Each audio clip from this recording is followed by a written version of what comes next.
विज्ञान की क्लास में आपका स्वागत है। आज हम आपको जागरूक उपभोक्ता बनने के लिए आवश्यक बातें ये समझाने जा रहे हैं। ये उपभोक्ता अधिकार अध्याय से है टॉपिक। अब समझें जागरूक उपभोक्ता बनने के लिए आवश्यक बातें। जब हम विभिन्न वस्तुएं और सेवाएं खरीदते वक्त उपभोक्ता के रूप में, यानी कुछ भी चीज़ हम खरीद रहे हैं, कोई भी सेवा ले रहे हैं या कोई भी सामान खरीद रहे हैं, तो अपने अधिकारों के प्रति सचेत होंगे। क्योंकि यदि हमें कोई सही सामान नहीं मिलता है या सही सेवा नहीं मिलती है तो हमें ये चीज़ ध्यान रखनी होगी। तब हम अच्छे और बुरे में फ़र्क करने तथा श्रेष्ठ चुनाव करने में सक्षम होंगे। एक जागरूक उपभोक्ता बनने के लिए निपुणता, यानी कोई भी सामान खरीदना या सेवाएं लेना, इसके लिए भी जागरूकता होनी चाहिए उपभोक्ता के अंदर, तभी वो जो है सही चीज़ खरीद पाएगा। हम अपने अधिकारों के प्रति सचेत कैसे हों, इसको समझना है। निम्नलिखित पृष्ठ और पहले के पृष्ठों के विज्ञापनों को देखें। क्या आप सोचते हैं, मतलब पुराने विज्ञापन और आज के विज्ञापन, तो इसमें क्या अंतर है? कोपरा अधिनियम ने केंद्र और राज्य सरकारों में उपभोक्ता मामले के अलग विभागों को स्थापित करने में मुख्य भूमिका अदा की है। आप जो विज्ञापन देख चुके हैं वह एक उदाहरण है जिसके द्वारा सरकार कानूनी प्रक्रिया के बारे में नागरिकों को अवगत कराती है। यानी कि आप यदि किसी समस्या में पड़ जाते हैं, कोई भी सामान खरीदने में कोई चीज़ गलत मिल जाती है, तो उसमें क्या कानूनी प्रक्रिया होगी, ये पिछले मतलब दिनों में मैंने समझाया था। और इसका प्रयोग उपभोक्ता कैसे करेगा। आपने टेलीविज़न चैनलों पर भी ऐसे विज्ञापन देखे होंगे कि कैसे आप अप्लाई करेंगे, कैसे आप मतलब यदि आपके किसी समस्या में उलझ जाती हैं तो आप कैसे, मतलब आपको वो चीज़ मिलेगी जो विभिन्न वस्तुएं खरीदते। अब देखिए ISI और एग मार्क, ये ISI का ऐड, जैसे आप दूरदर्शन पर भी देखते होंगे कि कुछ इस तरह के मतलब जो प्रचार के तौर पर जो विज्ञापन दिखाते हैं उनमें ये ISI का मार्क, और ये इसके लिए कहते हैं कि वही देख करके लें जो है। तो इसका क्या मतलब है? विभिन्न वस्तुएं खरीदते समय आपने आवरण पर लिखे अक्षरों ISI एग मार्क या होल मार्क के शब्द चिन्ह को अवश्य देखा होगा। जब उपभोक्ता कोई वस्तु या सेवाएं खरीदता है तो ये शब्द या ये चिन्ह जो है प्रमाणक चिन्ह है, मतलब ये प्रमाण देते हैं कि ये चीज़ सही है, गारंटी है उसकी, और अच्छी गुणवत्ता सुनिश्चित करने में मदद करते हैं। ऐसे संगठन जो कि अनुवीक्षण तथा प्रमाण पत्रों को जारी करते हैं, उत्पादकों को उनके द्वारा श्रेष्ठ गुणवत्ता पालन करने की स्थिति में इन शब्द चिन्हों को प्रयोग करने की अनुमति वो देते हैं, कि मतलब वो ये सिद्ध करते हैं कि ये चीज़ सही है।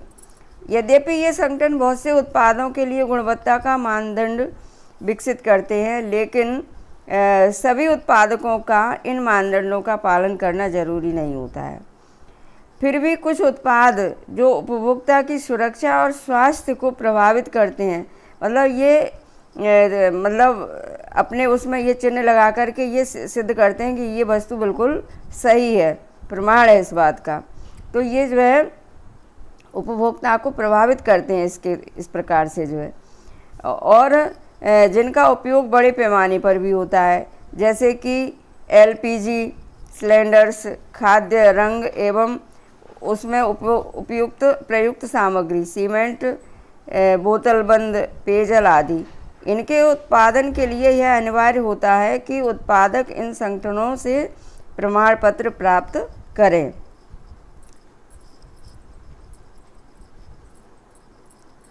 तो इस तरह से अब इन चीज़ों पर हम लोग विचार करते हैं कि इस अध्याय में पोस्टरों के कार्टूनों को देखा हम लोगों ने। एक उपभोक्ता के दृष्टिकोण से किसी वस्तु विशेष की उससे संबंधित विभिन्न पहलुओं पर विचार करें।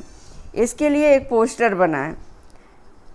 अपने क्षेत्र के निकटतम उपभोक्ता अदालत का पता करें। यदि कोई समस्या आपके सामने आती है तो आपको ये पता होना चाहिए कि उपभोक्ता अदालत कहाँ है, तो उसकी जानकारी करें। उपभोक्ता संरक्षण परिषद एवं उपभोक्ता अदालत में क्या अंतर है, इस बात को भी समझें। अगला है उपभोक्ता सुरक्षा अधिनियम 1986 का 86 एक उपभोक्ता को निम्नलिखित अधिकार प्रदान करता है। पहला है चयन का अधिकार, दूसरा है सूचना का अधिकार, तीसरा है निवारण का अधिकार, चौथा है प्रतिनिधित्व का अधिकार, पांचवा है सुरक्षा का अधिकार और छठवां है उपभोक्ता शिक्षा का अधिकार। निम्नलिखित मामलों को उनके सामने दिए गए खानों में अलग अलग शीर्षक और चिन्ह के साथ श्रेणीबद्ध करें। यानी ये जो अधिकार दिए हैं तो किस मामले में कौन सा अधिकार चयन करके आएगा, ये आपको भरना है। तो ये आपको कार्य करना है समझ करके, ये आप इस तरह से भरेंगे। अगला देखिए, यदि मानकीकरण वस्तुओं की गुणवत्ता को सुनिश्चित करता है तो क्यों बाजार में बहुत सी वस्तुएं बिना ISI अथवा एग मार्क प्रमाणन के मौजूद हैं। हाँ, तो सभी चीज़ों में ये प्रमाणन वाला चिन्ह होना चाहिए। हॉलमार्क या ISO प्रमाणन उपलब्ध कराने वालों के बारे में जानकारी प्राप्त करें। अब देखिए, उपभोक्ता आंदोलन को आगे बढ़ाने के संबंध में 24 दिसंबर को भारत में राष्ट्रीय उपभोक्ता दिवस के रूप में मनाया जाता रहा है। 24 दिसंबर, ध्यान रहे, 24 दिसंबर ये राष्ट्रीय उपभोक्ता दिवस के रूप में मनाया जाता है। 1986 में इसी दिन भारतीय संसद ने उपभोक्ता संरक्षण अधिनियम पारित किया था, इसलिए इस दिन को राष्ट्रीय उपभोक्ता दिवस के रूप में मनाया जाता है। भारत उन देशों में से एक है जहां उपभोक्ता संबंधित समस्याओं के निवारण के लिए विशिष्ट न्यायालय हैं।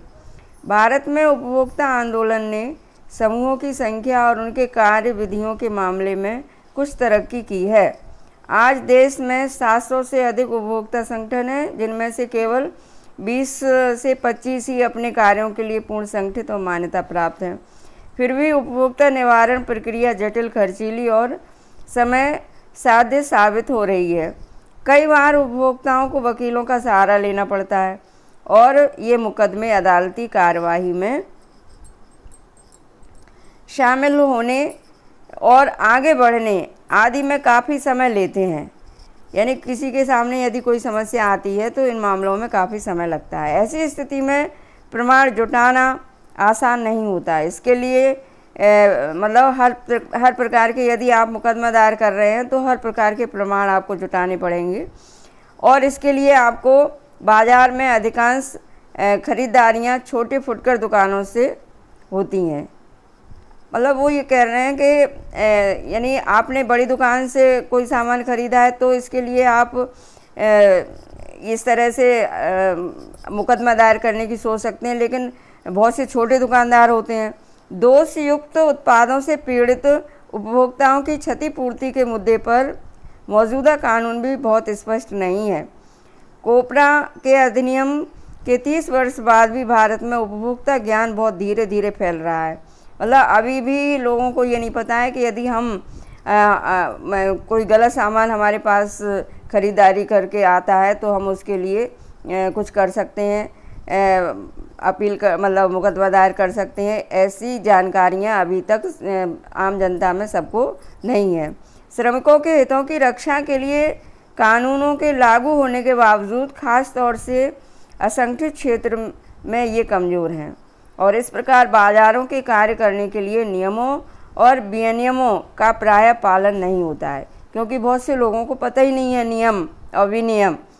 और फिर भी उपभोक्ताओं को अपनी भूमिका और अपना महत्व समझने की ज़रूरत है और ये कानून जो बन गए हैं ये सबको पता भी होने चाहिए, तभी वो सही अपने अधिकारों का उपयोग कर सकता है। और यह अक्सर कहा जाता है कि उपभोक्ताओं की सक्रिय भागीदारी से ही उपभोक्ता आंदोलन प्रभावी हो सकता है। इसके लिए स्वैच्छिक प्रयास और सबकी साझेदारी से युक्त संघर्ष की ज़रूरत है। जब तक आप अपनी इच्छा नहीं रखेंगे कि तो कुछ नहीं कर सकते। उसमें क्या है, आप यदि गलत किसी उसमें कोई गलत चीज़ आ जाती है ख़रीदारी में, तो उसके लिए आप बस सोच करके रह जाते हैं, लो ये तो गलत सामान आ गया या हम बेवकूफ़ बन गए, और इसके अलावा और कुछ नहीं होता है, और आप शांत होकर के बैठ जाते हैं। तो ऐसा नहीं होना चाहिए। आज जो व्यवस्थाएं हो गई हैं उनका हमें लाभ उठाना चाहिए, और प्रयास करके हमें संघर्ष करके जो है मतलब इन चीज़ों से निपटना चाहिए। बच्चों, आज की क्लास यहीं समाप्त होती है। धन्यवाद।